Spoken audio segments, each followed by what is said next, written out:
Greetings. My name is Diane Turner, curator of the Charles L. Blockson Afro-American collection, one of the major African-American collections in the world with over 700,000 items that include an extensive collection of resources by and about African-American women.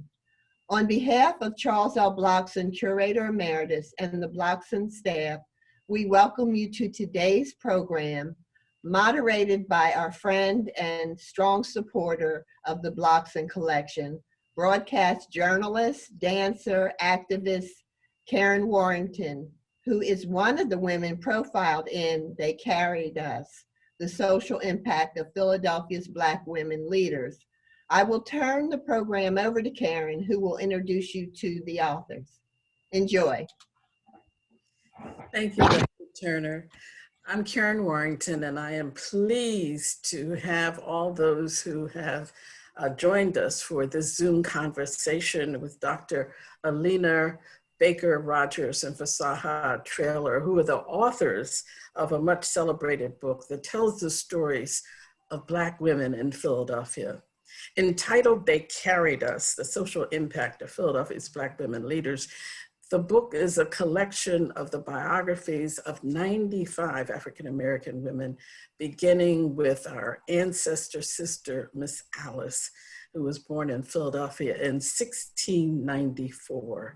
It is divided into 9 chapters, starting with community building and movement activism. This program is a part of the Black Lives Always Mattered public series at the Blockson Collection at Temple University. So I'd like to welcome our distinguished authors. And I guess my question to the authors is that I found it interesting that in the introduction of the book, you say that the book is meant to be a loving corrective. What does that mean?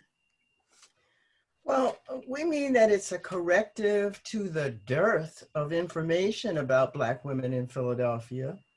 And it's a corrective to the assumption that we have no stories to tell. It's a corrective to the idea that Black women have had little to no impact on the city of Philadelphia or on our communities. And it's a corrective to being seen as problems while our achievements go unnoticed. Well, what inspired you to write the book about Black women leaders in Philadelphia? What was the original inspiration? Well, Beverly Cleary said, if you don't see the book you want on the shelf, write it. And Toni Morrison said, if there's a book you really want to read, but it hasn't been written yet, then you must write it. So we spent 6 years on this book. We ended up profiling 95 women, as you said, and it's based on 49 original interviews of contemporary women and biographical, historical, and archival research of 46 women we call forerunners. We ended up with a 600-page book, and we believe that these women, all taken from the first chapter of our book called Community Building and Movement Activism, will speak to everyone.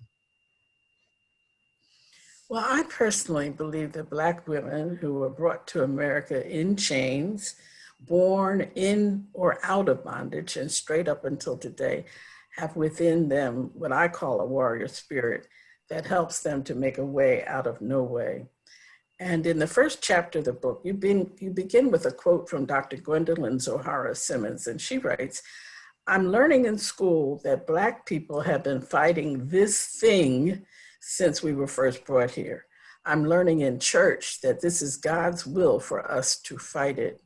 Who were the Black women in Philadelphia's early history that made a way literally out of no way? Well, certainly that question is first answered by giving praise to Harriet Tubman, Araminta Ross, who was, the Moses of the Black people, and the woman who really did a lot to, to free to free those who were enslaved. One of those people who was enslaved was Ona Judge Staines. She's also profiled in chapter 1 of the book. She was actually a slave of Martha Washington. She was relentlessly pursued by George Washington, but with the help of the free Black community of Philadelphia, she was able to escape and to never be heard from again. And that was a good thing, in that she got out of that. You know, she was able to be freed from that situation. Another woman in the mid-19th century, Grace Bostille Douglas. She was a founding member of the Philadelphia Female Anti-Slavery Society. Her daughter, Sarah Max Douglas, also is someone whose work should not go unnoticed, and we profile and They Carried Us. She was an abolitionist, an educator, and a writer. In the 20th century, we have the likes of Aisha Sullivan Ngoza, who, if it were not for her, the Pan-African Studies program at Temple University would not have been saved. And then Barbara Easy Cox, who was a member of the Black Panther Party, and all the work that she and her comrades did during that movement. And certainly, Zohaira Simmons, who you quoted, she was a freedom fighter and also a civil rights activist. So those are just a few of the women whose work and effort we profile and They Carried Us, and who without them, you know, we would have to question where we are today. The contemporary women that you've just mentioned demanded that institutions respect and serve the Black community, while others went on the front line to respond to dangers within their community. This certainly indicates that all of these women, I guess you would agree, were very, very strategic. Most definitely, and we'll talk now in more detail about six of those women. Saha? Okay, so 3 women exemplified really what it meant to fight existing institutions to serve Black people.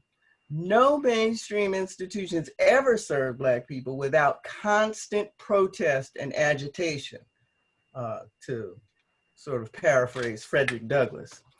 Carolyn Davenport Moore, she's one of my favorites. She was born in 1916 and died in 1998, but she came here with her family to Philadelphia, well, actually to Norristown from South Carolina in 1928. She started working with the Norristown NAACP Youth Division. When she was 26, she was named Executive Secretary of the Philadelphia NAACP. And her work with the NAACP is full of extraordinary lessons that would be useful today. One of those lessons is focus on issues that are important to the whole community. One of her major insights was that the NAACP should not be an exclusive organization. Instead, she built it into a militant organization that made demands about employment, housing, and other kinds of discrimination. Her activities drew 11,000 people to the NAACP. A second lesson is make potential members and allies feel welcome to build a strong fighting force. She developed tactics to help new members feel comfortable working together for change. She developed action notes with specific suggestions for how they would help in the fight. She convened one of my favorites, indignation meetings, where people could come and express their anger at their treatment by local politicians. She worked with non-discriminatory labor unions and Black churches. A third lesson, prepare, then make your move. Her constant agitation led to the Philadelphia Transit Company finally hiring a few Black conductors. White workers at the transit company struck because they didn't want Black drivers hired as conductors. The strike resulted in President Franklin Roosevelt sending 5,000 troops to Philadelphia because the strike was harming the war effort. This broke really the back of the all-white company union and gave rise to the building of the modern Transit Workers Union. Mamie Nichols, born in 1917 and passed on in 2009, was born in Virginia and came to Philadelphia with her family when she was 2. She and her husband had 6 children whom they raised in South Philadelphia, which became her base and sanctuary. She worked as a community organizer, an advocate for the greening of South Philadelphia, and an education organizer. South Philadelphia was where she launched her all-out assault on the school system that didn't seem to believe Black kids could learn. Mamie did. Her first lesson, don't believe the hype. Mamie was determined not to let young people in South Philadelphia believe they weren't capable of excelling in school or going to college. It was not uncommon to find Mamie at her own children's schools, or for her to urge kids or parents to confront teachers who had low expectations for Black kids. She was a sentinel in the hallway of South Philadelphia High School. A second lesson, make every parent an advocate. Mamie helped kids for sure, but she also urged parents to demand the best for their children. She taught parents how to have their children's backs. A third lesson, a controversial one, give girls the tools they need to control their bodies. In the 1960s, Mamie ran a neighborhood sex education program with a neighborhood nurse and a Kotex film about menstruation. Some parents were a little shocked by it, but others relied on it. Didn't you go around Miss Mamie's to see the film? Asked the parent of one young woman who was facing menstruation, but whose mom didn't quite know how to present her with the information she needed.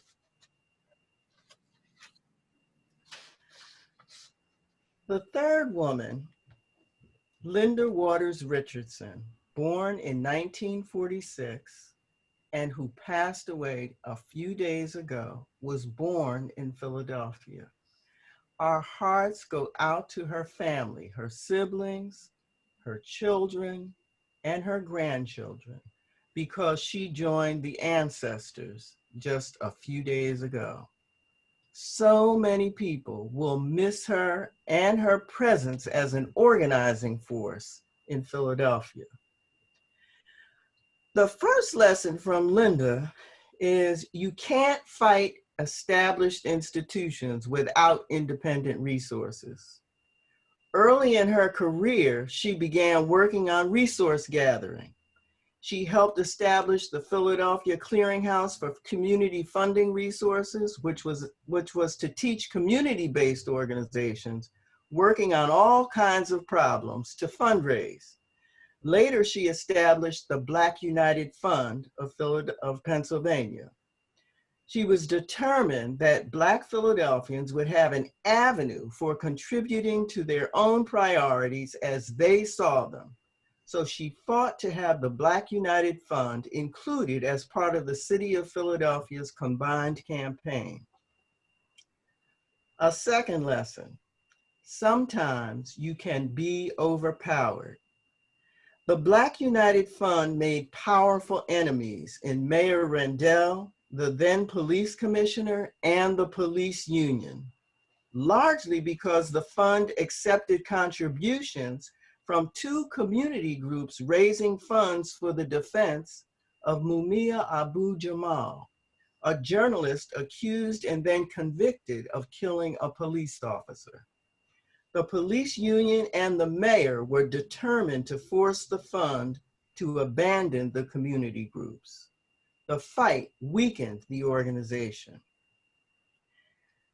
The third lesson, it's up to the Black community to spearhead the preservation of important Black community institutions. Can we say amen here? I'm sorry. Can we say amen here? Yes, right, right. In 1995, Linda put all her resource gathering and development expertise behind preserving the Uptown Theater, a Black community treasure that in the 1950s and 60s hosted musical acts from all over the country. She saw it as a place to begin it's a cultural institution that could begin economic redevelopment in North Philadelphia. And when asked why she wanted to do it, to focus her attention on a decaying structure like that, she said, I see it as it could be. Okay, Karen. Well, you know, it's interesting because I read the book during my career as a reporter. I talked to a number of the women that were contemporaries, but I started to realize when I read the book that I really didn't know their full stories. I knew part of their stories because for the most part, we in media were reacting to what was the issue of the day. So I was really surprised about how little I knew about many of the women who made so many of these important contributions to our community.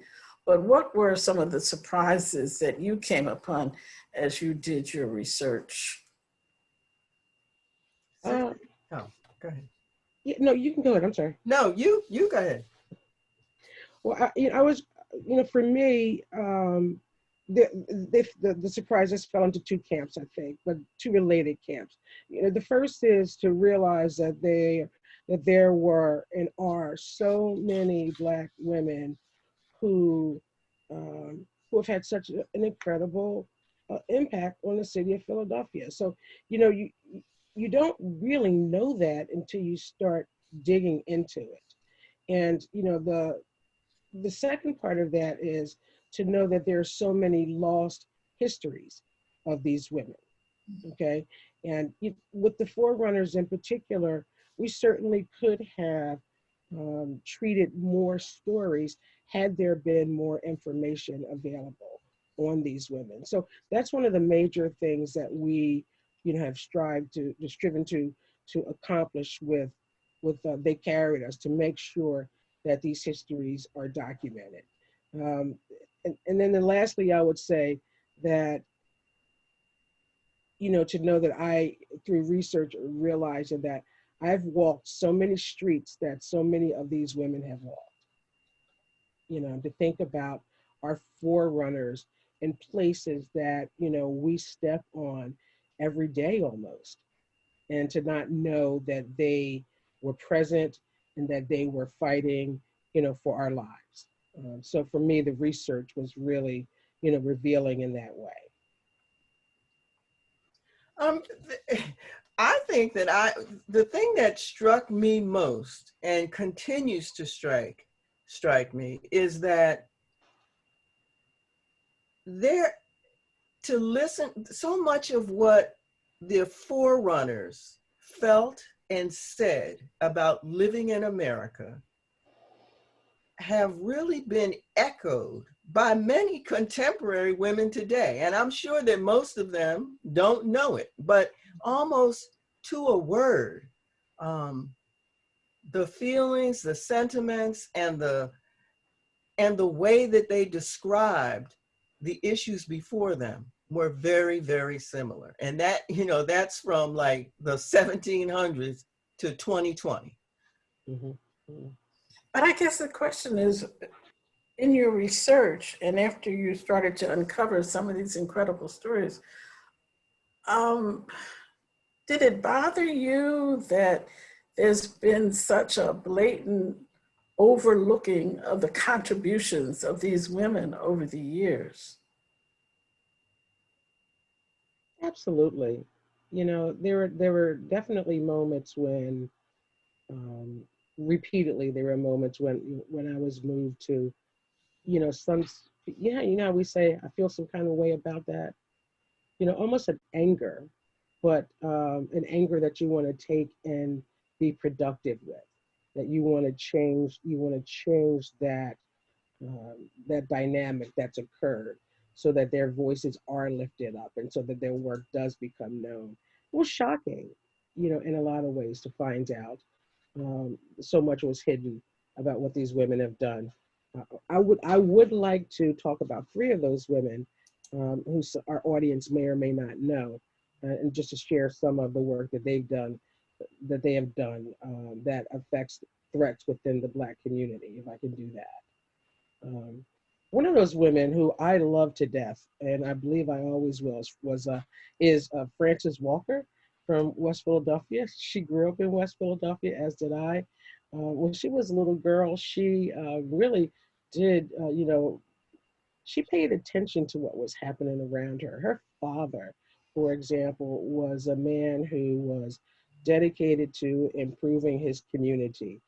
This gentleman got up every morning and swept the streets. You know, he was involved in I would say, in some level, he was involved in politics, just paying attention to what was happening, you know, in the community. And he also, as much as he could, provided housing for people. Francis was paying attention.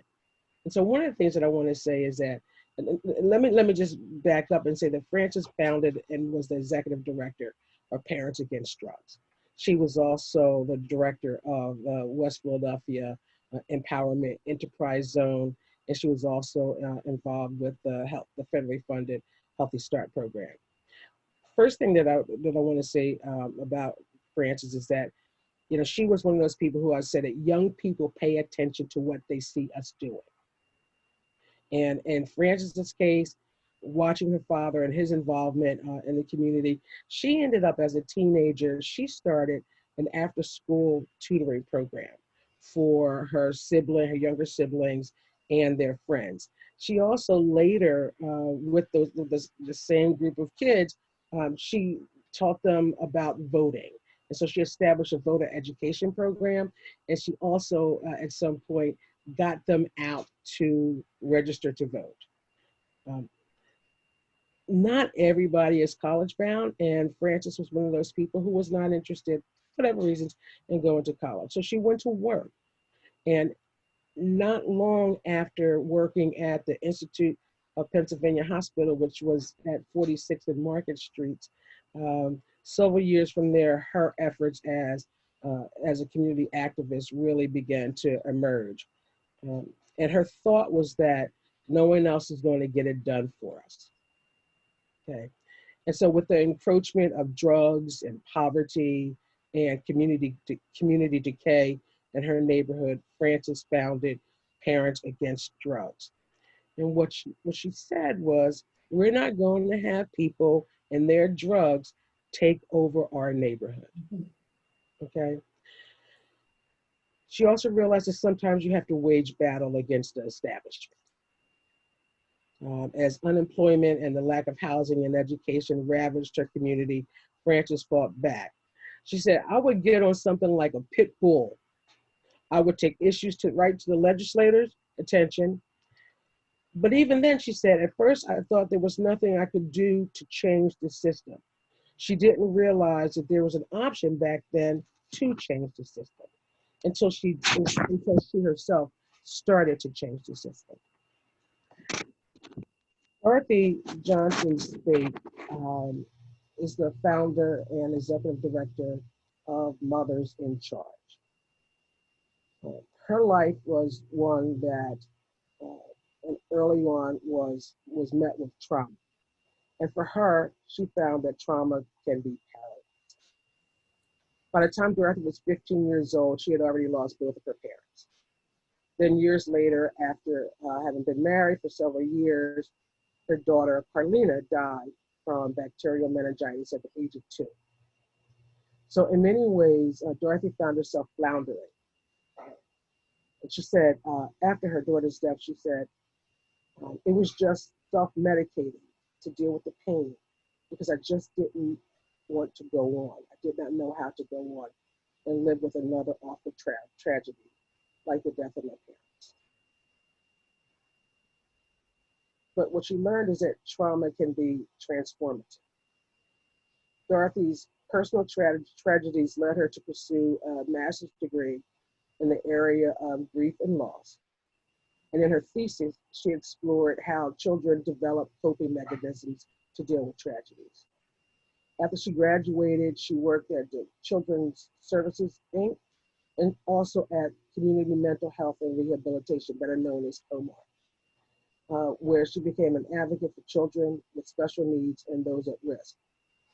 She said, with all the barriers and the challenges that I faced, I knew that I had to keep going no matter what. What she also learned is that it's possible to stand up against threats within. In 2001, Dorothy's 24-year-old son, Khalid, was shot to death over a dispute, during a dispute over a parking space. Sometime not too long afterwards, another young man in her community was murdered. And it turned out it was by the same individual. That's how she came to form Mothers in Charge.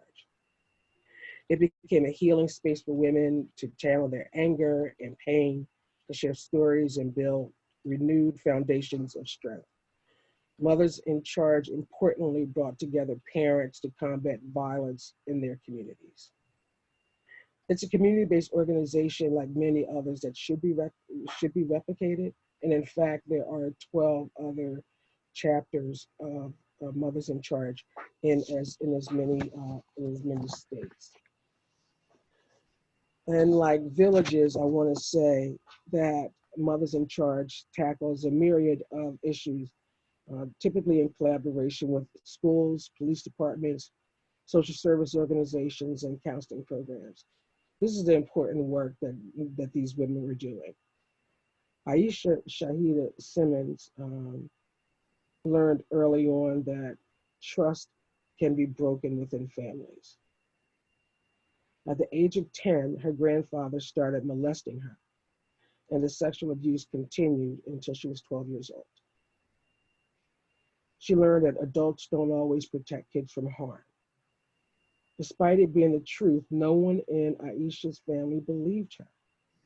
They didn't believe her, and they did not shield her from further abuse.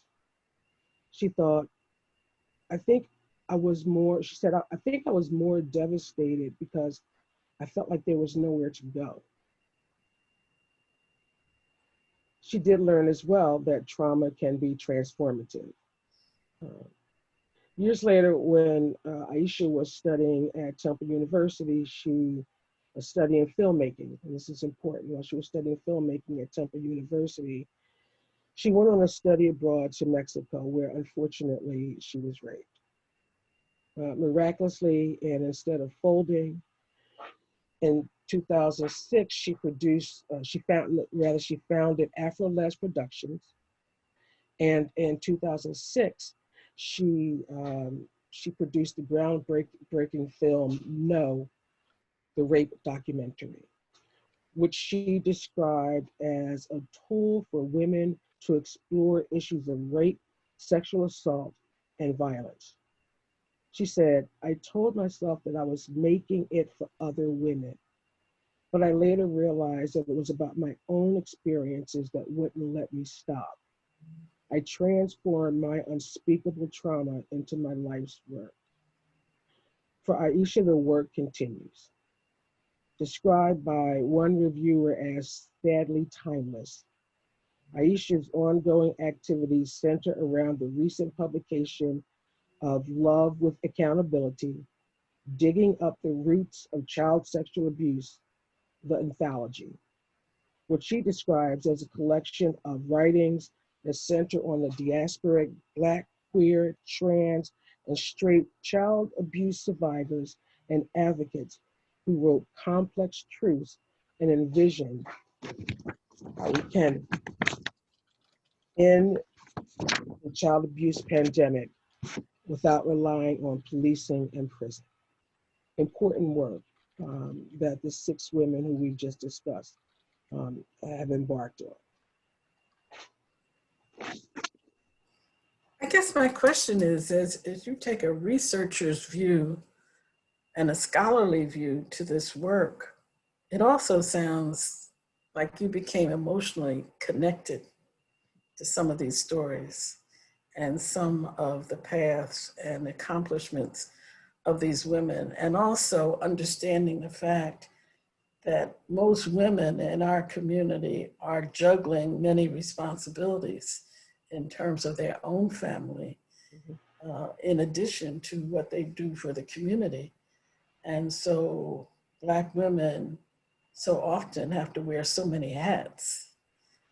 And listening to both of you, I just feel as though there was more than just the head working.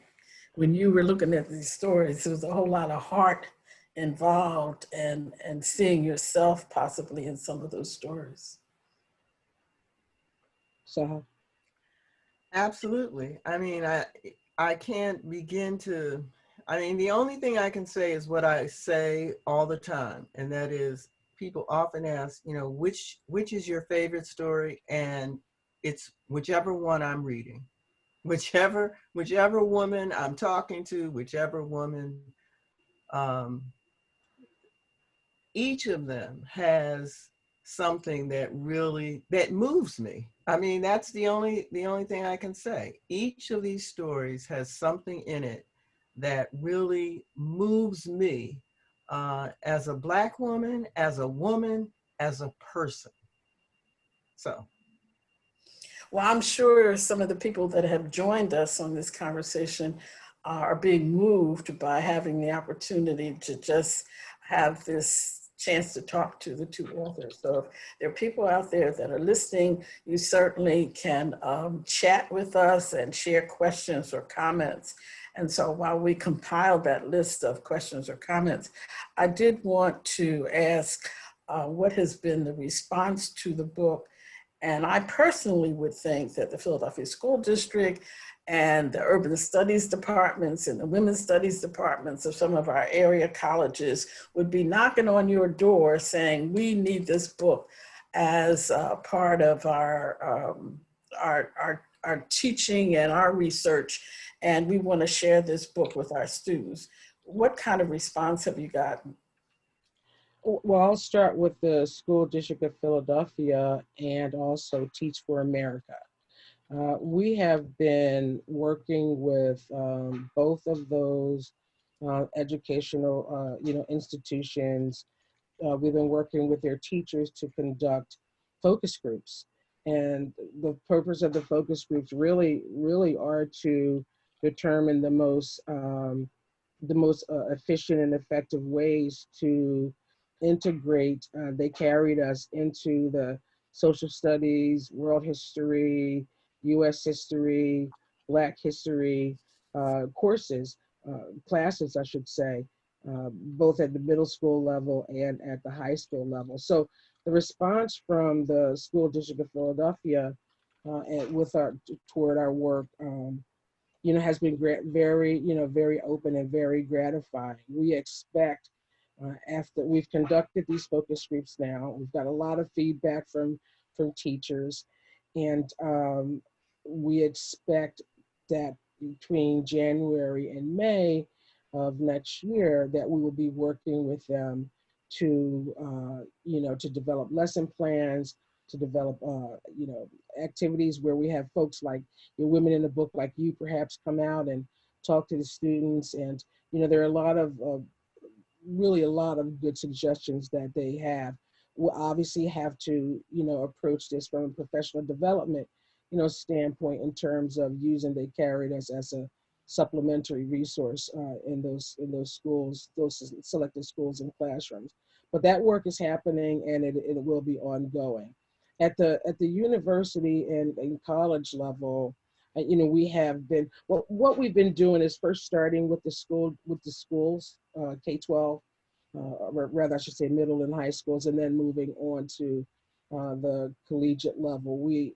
We expect in the next year, and again in 2021, to do work inside of local universities and colleges. We fervently believe that they carried us should be a textbook, in many classes, many courses, women's studies, gender studies, Black history, or urban studies. That there's much to be learned. We will, uh, you know, I don't want to say hopefully because we're very sure that this will happen. We need to identify which universities we want to approach, and identify faculty at those institutions that are willing to collaborate with us, and then move that forward as well. But that's the second half of what we're doing. We also, in terms of the feedback we're getting or how people are responding to they carried us. We monitor our Amazon reviews. I do almost every day. We're almost up to 50 Amazon reviews. I'd like to see that number, obviously get, to grow and grow, but, it's good to almost be at 50, but, the more Amazon reviews we can gather, then the more that says to the general public that this is a book that you should have. Well, we are getting some questions and some comments, and one of the questions was, what were some of your archival sources that you used to do the research for the book? There were, first of all, Blockson. Thank you so much for what Blockson does. Yeah. I now tell the story that Barbara Clementine Harris, Bishop Barbara Clementine Harris, who was the first woman elected to suffragan, which means assistant in Episcopalese, suffragan bishop of the Episcopal Church, a sermon, was a consecration sermon, was delivered for her by Father Paul Washington from the Church of the Advocate. And, in interviewing her, talking with her, I found out that she did not have a copy of that sermon. And it was through Blockson that was recovered. And I felt so good and gratified that I was able to give that to her, especially since she is one of the women who passed away this year. Yeah. So that's one place. Certainly the Historical Society of Pennsylvania, that was, that was really, really helpful. It's the archival materials there were really, really, what should I say? I guess we were sort of stunned at what was there, particularly for Nellie Rathbone Bright. There were things there for her. So we used those two sources primarily. And don't forget, my favorite, the Internet Archives. Oh, which yes, is, right. archives.org for, like all things that, historical and that are out of print. And then also, I did use some, the Library of Congress as well to some extent. Yes, So, yes. definitely, I think we're saying those 4 Internet Archives, Historical Society of Pennsylvania, Library of Congress, and should we say it again? Blockson. Yes. Yeah. I want to just put a plug in for Blockson too, because wherever I go and whoever I talk to, I always tell them to get the boxes of their papers out of their basements and give it to Blockson. I personally know of a trove of documents from Maddie Humphrey that really belongs at Blockson. And I'm doing my best to get them to contribute them, so. And one last, I realize we're plugging Blockson, but we're plugging Blockson because Blockson was critical, for us. don't forget at the end, we spoke with, I'm not sure what, you spoke with Leslie or Diane, I'm not sure about, we needed like 14 more photographs. And we were able to get those from Blockson. So, Well, we have some other questions and comments, and I'm not sure how to work all this technology. One is from Caitlin. She says, "This is such an inspirational talk. Thank you for sharing your work with us." And her question is, how did you find the women to interview? And did one person recommend you to the next, and so on? Well, I was just getting ready to, I'm going to abandon the Q&A because I can't type fast enough to. So, but anyway, basically we had criteria that we used to choose the women who were included. And the most significant, some of them were like, anybody would have been able to come up with them. And that things like, they were maybe a founder, or they started some institution or an organization, or, so that, but the most discriminating criterion was that the woman had to have a social impact. Like, in other words, we weren't necessarily interested in people who got rich, for example. I mean, there's not that there's anything wrong with getting rich. We would all like to be rich, but that was not a social impact that wasn't an impact we were looking for. We were looking for women who had impact on their communities and on the city of Philadelphia. So that was a big discriminant. Right. Also, I think sometimes when people are identified as community organizers, that is seen as less important as people who have governmental titles or official titles. But that community work is so basic to what happens to Black people, and maybe those people are the only people they will really come in contact with that have the power to really affect change in their lives. Absolutely. That, at the community level, that work is foundational. It's structural. It's day to day. If I can say it in that way. So, there's nothing, I think, more important, really, community building. It's what we do, it's what we need, it's what's happening around us today, if you think about it, as well. I also wanted to say that to respond to the person's question, I think there was some degree of one person might recommend another person, but I don't remember there being a lot of that. I think that we did get some names like that. And then we researched, each of their backgrounds to find out whether or not they, in fact, did stack up against that criteria that, that Fasaha was discussing. And when it came to the forerunners, some of that was brainstorming, and some of that was research, was delving in, to find out who were some of those women. Sarah Mapps Douglas, for example, and her mom, Grace Bastille Douglas. I didn't know about them. I didn't, and found out about them through research. Well, we're having this virtual discussion today in the incredible swirl of a new normal in the nation. So do you see the book as kind of a roadmap for our community of Black folk as we move forward, as we're battered and bruised by a pandemic, overt and systemic racism, and this political chaos? What do you think we can collectively learn from these warrior Black women as presented by you? Well, I think that one of the things that we would have to learn from these women is persistence.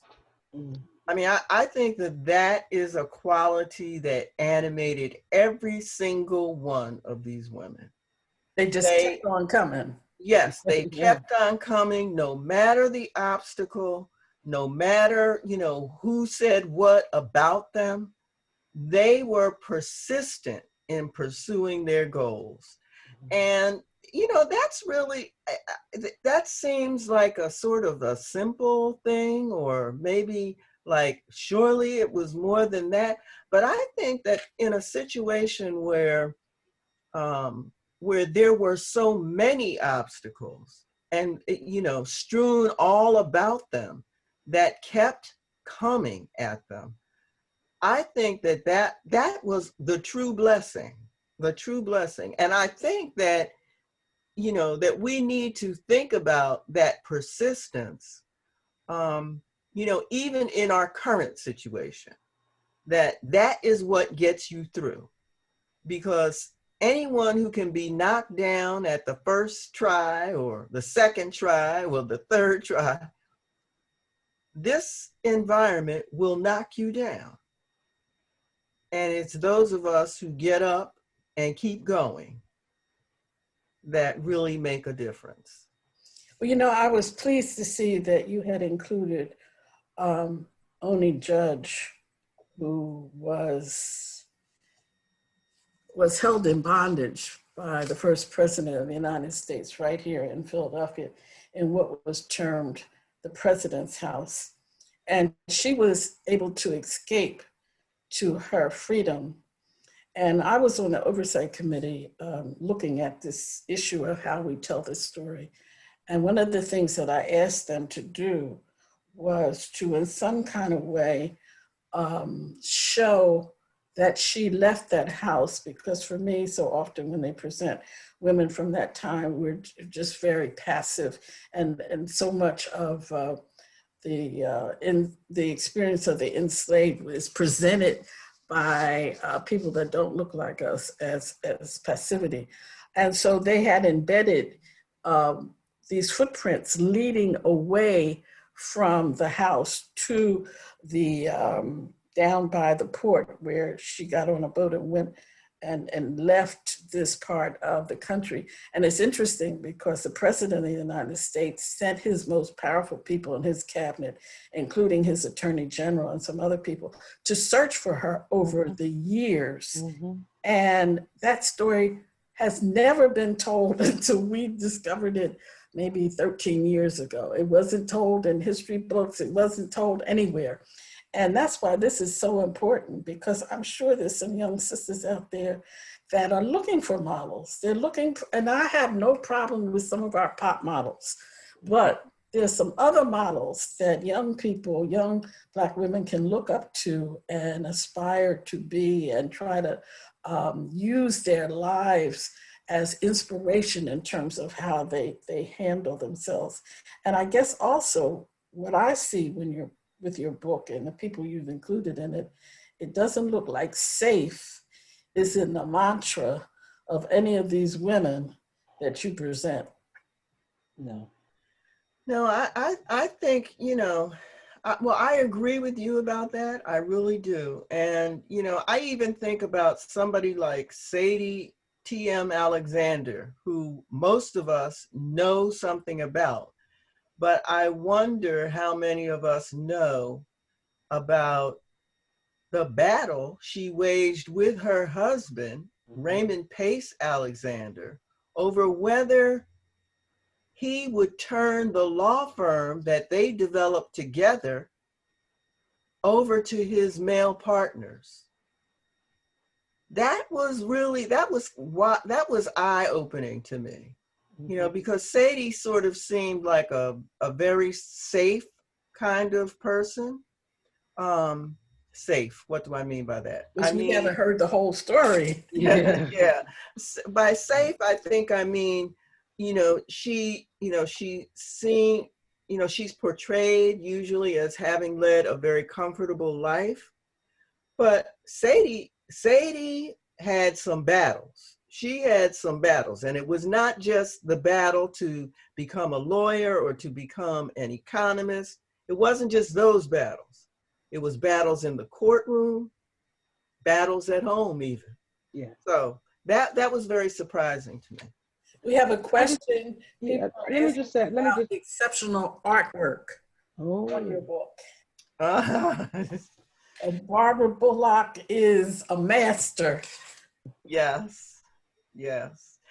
We need to thank Barbara Bullock and Sonia Sanchez for doing the foreword. Barbara Bullock is included in the book in the 9th chapter, The Art of the Beautiful. And we, we thought, I don't know what made us think this, but we thought that we would have sort of photographs, some kind of collage or some kind something of collage. Yeah, yeah. as the cover for the book. And as we, after we finished the writing, we realized that that was not going to work. That first of all, you could not have a collage of 95 women, number one. Mhm. So we needed something symbolic. And as soon as that word popped into our discussions, we went immediately to the artist. Mhm. And so she said, well, sure, sure, but you have to come over here and pick it. Now that was an experience, but we thank Barbara Bullock for her generous donation of that image, which we love. We just absolutely love it.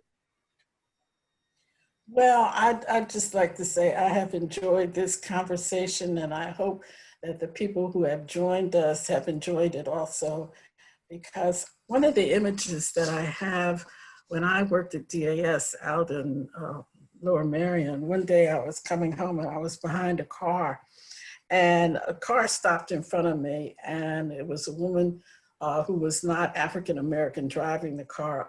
I don't know, it was a Cadillac or a Porsche or whatever. And a Black woman got out, and there was no interaction. It was just the door shut. And I thought about that. It was like no acknowledgement, no goodbye, no thank you. Mm. And how often Black women are just ignored. Mhm. And that Black woman could have been one of our important leaders, but in this space, she was ignored. And so many Black women have been ignored and not been valued. And I don't think all the time we get a chance to say, well, thank you for your work, because here we're talking to each other via technology. But many of these women worked without a cell phone, without an email, without a computer even, Mhm. and they still got their message out and they did their work. Absolutely, absolutely. And I she want to begged. add that these women, these were brave women, and these are women who learned how to be strategic, and those are definitely um, skill sets. I want to say it like that: skill sets that that many young people could benefit from Well, developing. are there any final words, and what can you pass along in terms of what are some of the other ways that people can purchase your book? I've seen the book in many of the bookstores that I've visited, but I'm sure it's been very difficult because we started this discussion in March before the world blew up, Yeah. and you've been trying to get the message out in spite of the pandemic and the confusion we've been living in. Well, I'll tell you one thing, that Harriet's bookshop, I mean, Janine Cook is incredible, the work that she does down there with her bookshop. They carried us as on sale at Harriet's bookshop. It's also available on Amazon. We are working to get it into Uncle Bobby's and Hakeem's. Anybody who has an office down the hall from Mark Lamont Hill should go over there and say, Tap, we tap, tap. want they carried us in your bookstore. Right, right, right. And, if we can, we're going to put a plug in, Kwanzaa, Christmas, Black History Month, Women's History Month. Somebody's got a new job. There's lots to learn in this book from these women about employment and career advancement and that kind of thing. Graduation, Father's Day, Mother's Day. Anything I'm missing, Fasaha? I don't think so. I think you pretty much got it all. Thanksgiving. Thanksgiving. No, really, seriously, this is an important book to have. It was an honor to do this work, and it continues to be an honor and very humbling to talk about our work. I guess the final question, when you finally got the book published, was it like having a birth, giving birth?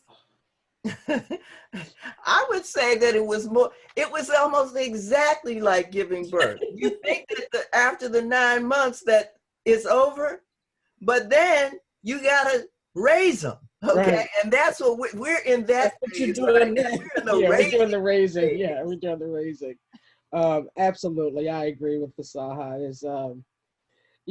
It's 9 months, but this was 6 years, carrying this thing and, and birthing it this year. Again, it's been an honor. It's been a lot of work, and anybody who wants to write a book, get started now because it takes time. I'll just say that, yeah. Well, I'm sure you're going to pass along a word of thanks to Temple University and Blockson for even making this this chance we have to share your points of view and the stories behind the book with a wider audience during the chaos we're living in. Thank you. Thank you, yeah. So glad to be here. Diane? And I would just like to end with a thank you. This was a wonderful program, and we have more programs to come. And once again, this is part of our Black Lives Always Mattered public program series supported by the Pew Center for Arts and Heritage. And you ladies be safe, and we'll talk soon. And thank all our participants. If you have any questions or if someone had to leave, this recording will be available. So you can let people know on our website after today. Thank you. Take Thanks, care. everybody. Bye-bye. Bye.